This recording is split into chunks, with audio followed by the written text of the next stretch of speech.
Syekh Ibn Utsaimin pernah ditanya, bin nisbati li ba'dil khutaba, kalau ada khutib idza khatabu yaj'aluna lil khutab munasabat, ada khutib Jumat tapi dia momen-momen pas kebetulan satu Muharram dia khutbah tentang hijrah, pas kebetulan Rabiul Awal dia khutbah tentang kelahiran Nabi, pas kebetulan 17 Ramadan dia khutbah tentang nuzul Quran. Apa hukumnya khatib yang membuat suatu momen judul kajian sesuai dengan sejarah Islam?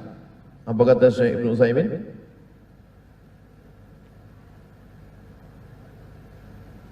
Hadza jayyid, good, bagus.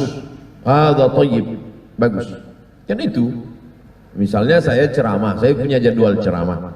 Pas kemudian momen Rabiul Awal, saya umumkan, jamaah sekalian, malam ini ceramah kita tentang Maulid Nabi Muhammad sallallahu alaihi wasallam. Tapi jangan baca-baca Maulid Pak Ustaz. Loh, Maulid Al-Barzanji, Maulid Al-Busiri Burdah, Maulid Simtud Durar, Maulid Adhiyaul Lami, isinya tidak keluar dari 3. Yang pertama, sejarah Nabi. Yang kedua, puji-pujian kepada Nabi. Yang ketiga, doa sholawat. Itu aja sebetulnya isinya. Jadi apa salahnya kita baca 3? Membacakan sejarah Nabi, sama 17 Agustus membacakan sejarah proklamasi kemerdekaan. Jadi mengenang para ulama boleh, kenapa mengenang Nabi tak boleh? Usbu Muhammad bin Abdul Wahab, seminggu mengenang perjuangan Syekh Muhammad bin Abdul Wahab, boleh, apa salah? Ini tentang masalah mengenang Nabi Muhammad. Dulu ada baliho besar-besaran di jalan tol, kajian sirah, besar tulisan, kajian sirah. Pas kebetulan 12, pas kebetulan bulan Rabiul Awal. Jadi di komen orang di bawah, oh ternyata kalau kajian sirah boleh, maulid nggak boleh. Isinya sama, isinya kan sejarah Nabi.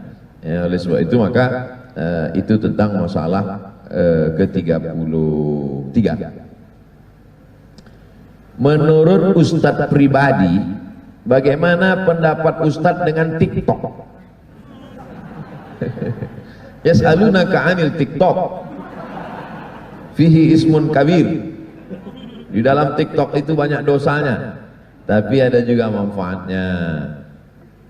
Tapi rasa-rasa saya manfaatnya itu paling berapa persen lah.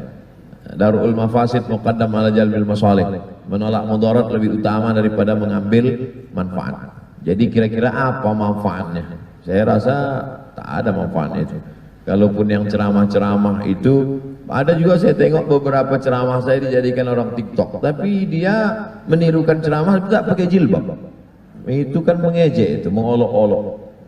Mudah-mudahan dia bertobat segera. Kalau tak bertobat dijepit tanah dalam kubur. Bertobatlah segera. Nah, itu. Jadi TikTok ini apalagi na'udzubillah. Tapi kalau anak-anak kita sibuk dengan hafalan Quran, itu insya Allah dia. Jadi dulu Bapak Ibu adalah salah satu pengurus masjid mengundang saya acara wisuda karantina tahfiz. Jadi saya tanya, gimana kronologisnya nih Pak? Ini di lingkungan kami nih Ustadz Somad, anak-anak ini sibuk dengan main game online di warnet. Akhirnya di masjid itu dibuat karantina, kebetulan pas libur sekolah kira-kira 2 pekan, dibuatlah karantina ngapal juz 30. Apa yang terjadi? Efek dari karantina ngapal juz 30 di masjid tadi, maka berhenti mereka main game online, berhenti mereka main di warnet, karena mereka sibuk dengan hafalannya. Akhirnya orang warnet pula yang marah-marah. Nah ini, jadi ternyata dengan menyibukkan anak-anak kita dengan hafalan Quran ini lebih baik daripada kita marah-marah. Kenapa kamu main game online? Kenapa kamu main HP? Kenapa waktu kamu habis? Enggak, sibukkan aja kepala dia dengan rumah Quran, maka otomatis yang TikTok, game online, PlayStation itu akan tertinggal sendiri karena kepalanya disibukkan dengan hafalan-hafalan Qurannya seperti anak-anak kita tadi. Amin ya rabbal alamin.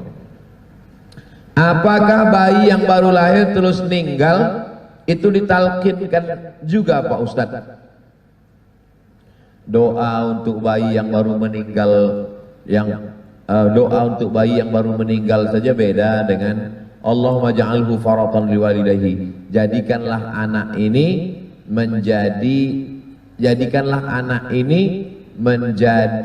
anak yang simpanan orang tuanya.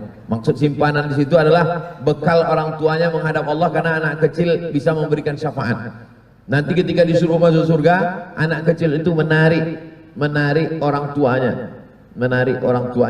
Adapun orang yang dibacakan talqin satu sisi sebagai doa, anak kecil itu apalagi didoakan Pak Ustadz, dia kan tak ada dosanya, tapi satu sisi bermanfaat untuk ibratan lil ahya. Tadi kata Syekh Atiyah Saqar, membaca talqin itu tazkiratan wa ibratan lil ahya. Jadi kalau ada orang baru meninggal kecil, lalu dia komplain, apa ya anak kecil dibacakan marabbuka? Kalau datang malaikat nanti bertanya kepadamu, siapa Tuhanmu? Katakanlah Allah. Siapa nabimu? Katakan Muhammad sallallahu alaihi wasallam. Siapa imammu? Katakan Al-Qur'an. Apa kitabmu? Katakan Al-Qur'an. Anak kecil itu kan tidak ada dosanya Pak Ustadz. Anak kecil kan tetap ada janjinya ketika dia berjanji di hadapan Allah SWT. Wa idz akhadha rabbuka min bani adama min zuhurihim dzurriyyatahum wa ashhadahum ala anfusihim alastu bi rabbikum qalu bala syahidna. Jadi tetap dibacakannya talqin itu. Kalau ada orang yang komplain itu apa? Fungsinya tidak hanya untuk dia, tapi tazkiratan wa ibratan lil ahya, untuk pelajaran bagi yang hidup. Jadi ketika itu, dan ibu bapaknya yang waktu itu emosinya sedang kacau, maka ketika dibacakan doa itu, maka sesungguhnya itu menenangkan orang tuanya, menjadi pelajaran bagi. Ada orang yang tidak pernah dengar ceramah sama sekali, khutbah nggak pernah, tausiah nggak pernah, apalagi bedah buku 37 masalah populer.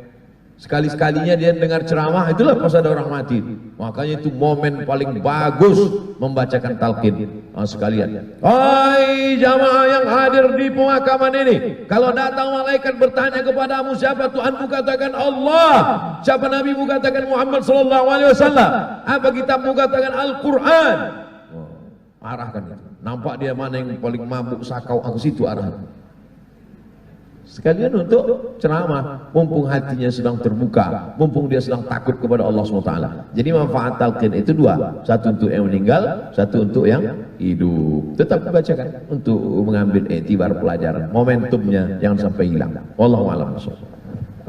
Ustaz, ini dari tadi ada yang miss call saya terus nih. Pertanyaan titipan. Ya. Ustaz, saya punya istri.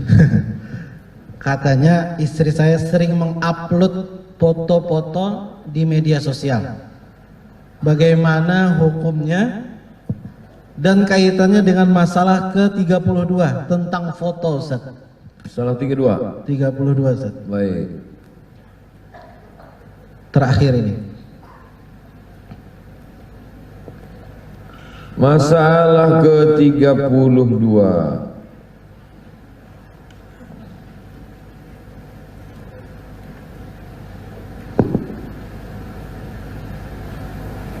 Foto.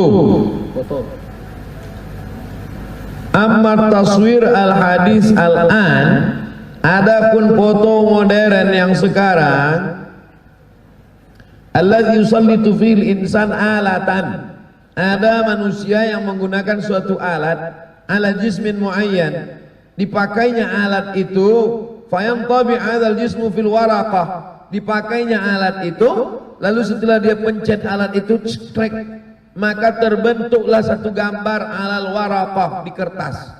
Terbentuklah gambar di kertas.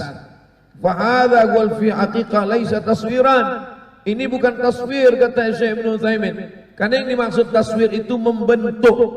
Walladzi yusawwirukum fil arhami kaifa yasha. Membentuk matanya, membentuk mulutnya, membentuk rambutnya. Itu yang dimaksud taswir. Sedangkan foto itu bukan taswir. Foto itu adalah menahan cahaya. Cahaya ini sekarang sedang ditahan. Lalu terbentuklah di kertas itu, dengan alat itu terbentuklah gambar. Maka itu bukan taswir, kata Syekh Ibnu Utsaimin.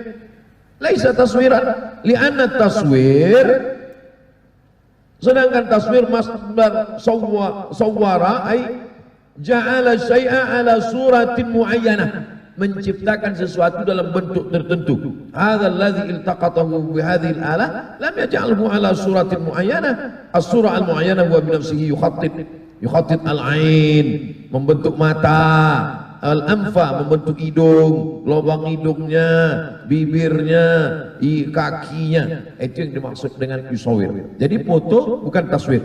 Jadi kalau ada orang menyamakan foto dengan taswir, yang dimaksud taswir surah di hadis itu adalah patung.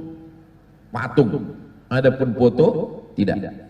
Nah, ini tentang orang yang menyamakan antara foto dengan patung. Yang saya ambil fatwa Syekh Ibnu Utsaimin, fatwa Syekh Dr. Abdul Wahab bin Nasr At-Tariri, fatwa ulama Kuwait, fatwa Syekh Baqit Al-Muti'i, Dr. Syekh Yusuf Al-Qardawi mengatakan foto bukan.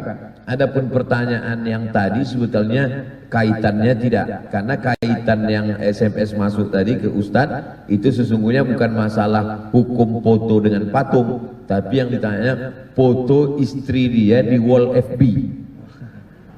Nah, itu sebenarnya. Iya, dia mungkin segan ngasih tahu. Jadi disuruhnya saya ngasih tahu istrinya maksudnya.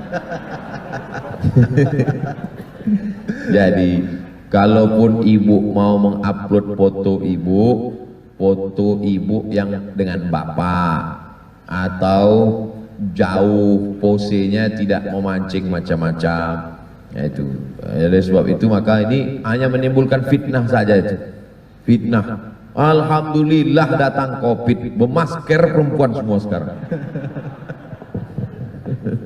Nah, itulah maka foto perempuan sekarang tak ada lagi nampak. Oleh sebab itu maka